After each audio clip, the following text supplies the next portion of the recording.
Welcome back to Checkpoint. Let's continue informing you.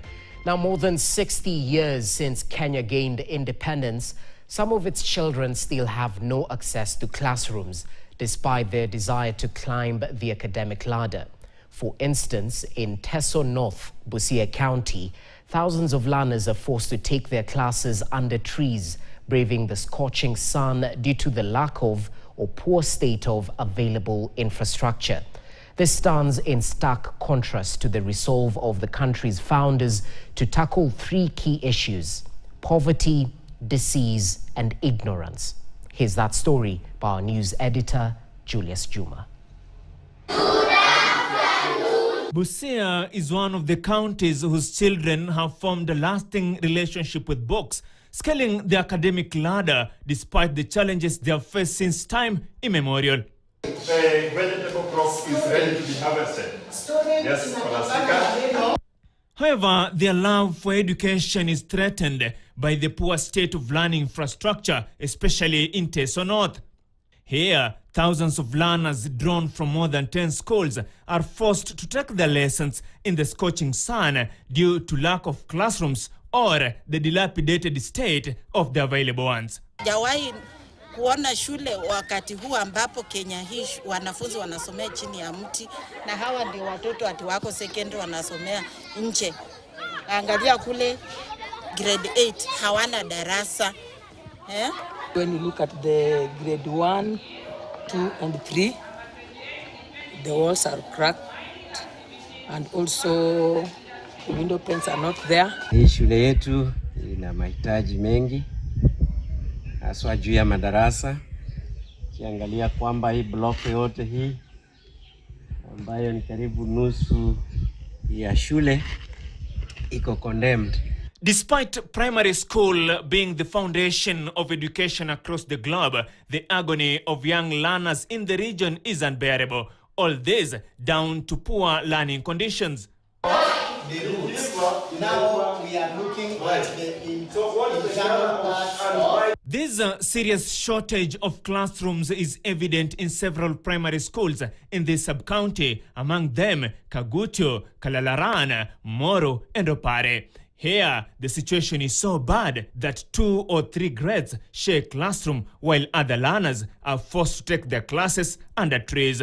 Imetulazimu tupake kuta mbili rangi kama blackboards to contain 2 classes. So we have grade 5 and grade 6. The school has only physical 5 classrooms under all levels that they are supposed to be undertaken in the school. And in this infrastructure, 1 classroom is partitioned into 2 to cater for grade 3 and grade 2 classes.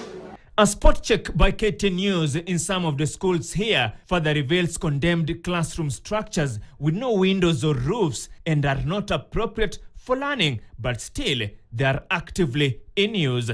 Examples are Akiriamaset, Kengatonye, Kocholia and Kolanya Boys Primary Schools, where teachers decry lack of support.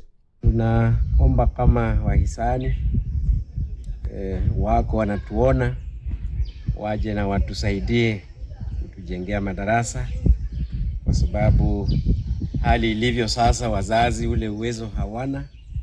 Before even this happened, the BOM had already written a proposal to the CDF because of the toilets and the classrooms.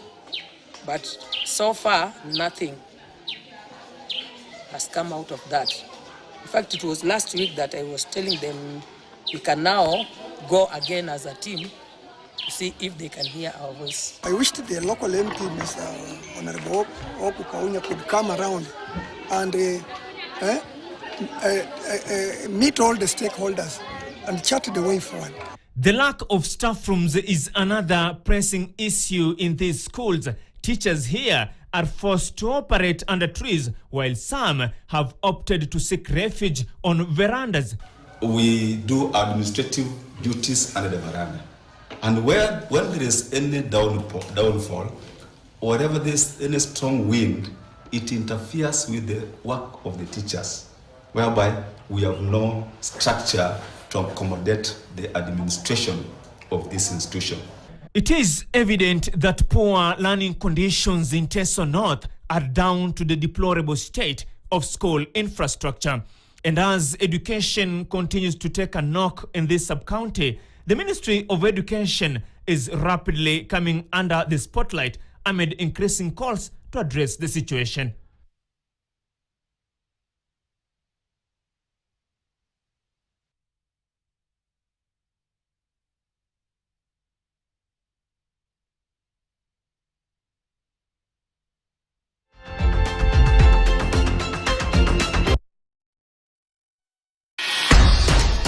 Keeping you updated as the daily hustle and bustle starts.